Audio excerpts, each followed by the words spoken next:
Hi friends, இன்றைக்கி என்ன சமைக்க போகிறோம்? காளான் பிரியாணி சமைக்க போகிறோம்.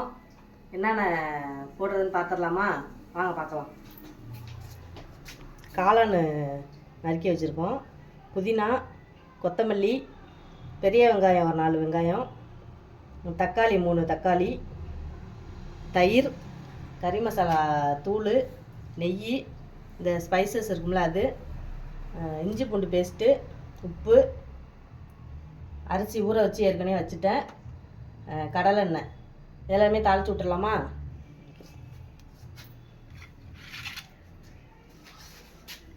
வந்து நெய் ஊற்றிக்கலாம்.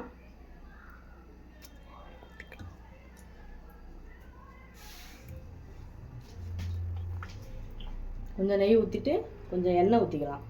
அப்போ தான் நல்லாயிருக்கும், நல்லா வாசமாக இருக்கும்.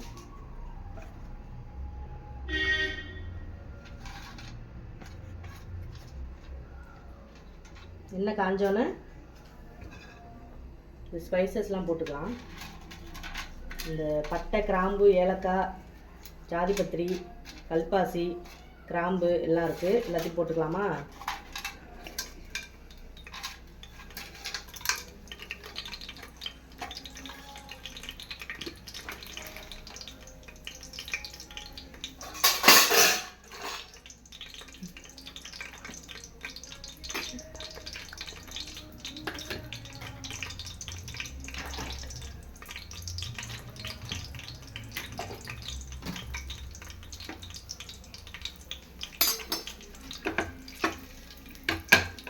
இப்போ வெங்காயம் போட்டுக்கலாம்.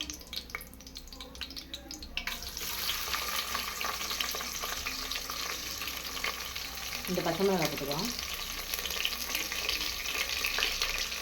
நல்லா வதக்கிடுவோம். நல்லா வதக்கிட்டு அது இஞ்சி பூண்டை போட்டுக்கலாம். நல்லா வெங்காயம் வதங்கிடுச்சு. இஞ்சி பூண்டை போட்டு நல்லா வதக்கிக்கலாம்.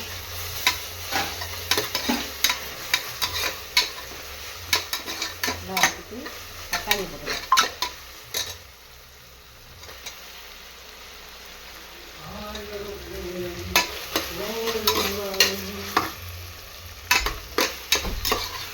தக்காளி வச்சு நல்லா வதக்கிக்கலாம்.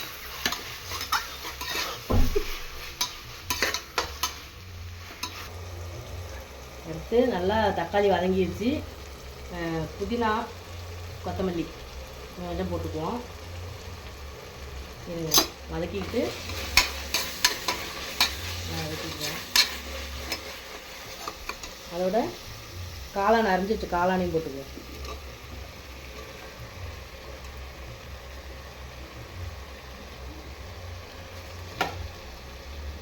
என்னடா இந்த காளான் பிரியாணி செய்யணும்னு நினைப்பீங்க. எங்கள் ஊரில் காப்பு கட்டியிருக்காங்க திருவிழாக்கு. அதனால் இன்றைக்கி காளான் பிரியாணி தான், நான்வெஜ்லாம் எதுவுமே இல்லை. அதோட மசாலாலாம் போட்டுக்கலாம். பிரியாணி மசாலா கொஞ்சம்,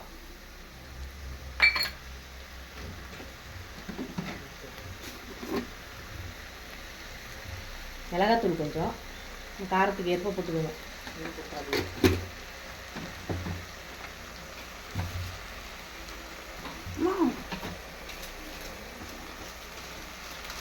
பிரியாணி மசாலா கொஞ்சம்,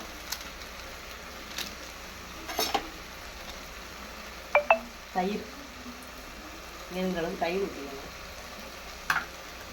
உப்பு போட்டுக்கணும். இது வதக்கும். நல்லா வதக்கிக்கோங்க. நல்லா அந்த எண்ணெய் பிரிஞ்சு வரணும்.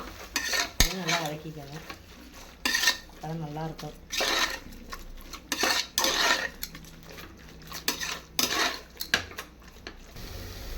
இவருங்க நல்லா எண்ணெய் பிரிஞ்சு வந்துருச்சு. நல்லா வதக்கி விட்டுட்டு இப்போ தண்ணி ஊற்றிக்கலாம். நீங்கள் எந்த கிளாஸில் எடுக்கிறீங்களோ அந்த கிளாஸில் ஒரு கிளாஸுக்கு 2 டம்ளர் தண்ணி, அது மாதிரி கணக்கு பண்ணி ஊற்றிக்கோங்க.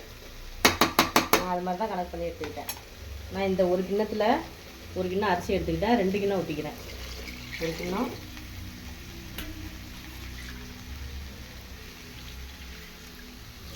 ரெண்டாவது கிண்ணம் ஊற்றியாச்சு. நல்லா கிளறி விட்டுக்கோங்க. உப்பெல்லாம் செக் பண்ணிக்கோங்க. உப்பு செக் பண்ணிவிட்டு உப்பு பத்தலைன்னா போட்டுக்கோங்க. உப்பு எனக்கு பத்தலை, போட்டுக்கிறேன் கொஞ்சம்.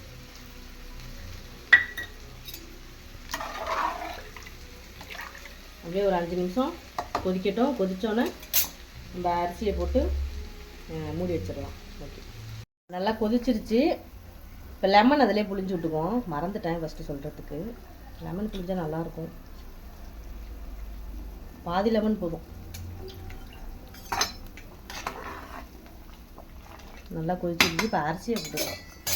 அரிசி ஏற்கனவே ஊற வச்சு வச்சுருந்தேன், போட்டுக்கலாம். பிரியாணி அரிசி தான், நீங்கள் எந்த அரிசி வேணாலும் போட்டுக்கலாம்.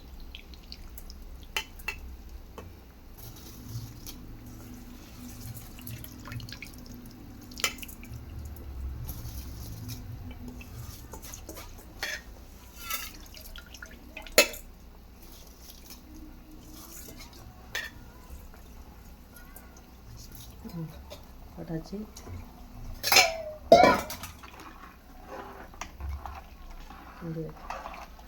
மூடி வச்சுக்கலாம்.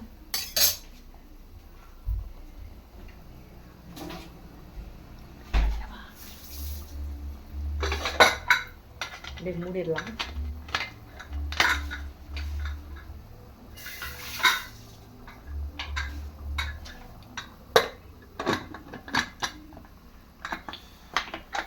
மூடி வச்சாச்சு. இப்போ 2 விசில் விட்டு அதுக்கப்புறம் பார்க்கலாம். குக்கரை திறந்து ஓப்பன் பண்ணி பார்த்துக்கலாம். விசில் நம்ம அடங்கிடுச்சு. எப்படி இருக்குன்னு பார்க்கலாம். பாருங்கள், நல்லா உதிரி உதிரியாக வந்துருக்கு காளான் பிரியாணி. நல்லா சூப்பராக வந்திருக்குமா. இதுக்கு வந்து சைடிஷ் வந்து வெஜ்ஜு தால்ச்சா செஞ்சுருக்கோம்மா. மட்டன் தால்ச்சா செய்வோம்ல, அது மாதிரி வெஜ்ஜு தால்ச்சாம்மா அது. அப்புறம் ஆனியன் பச்சடிம்மா. அவ்வளோதாம்மா.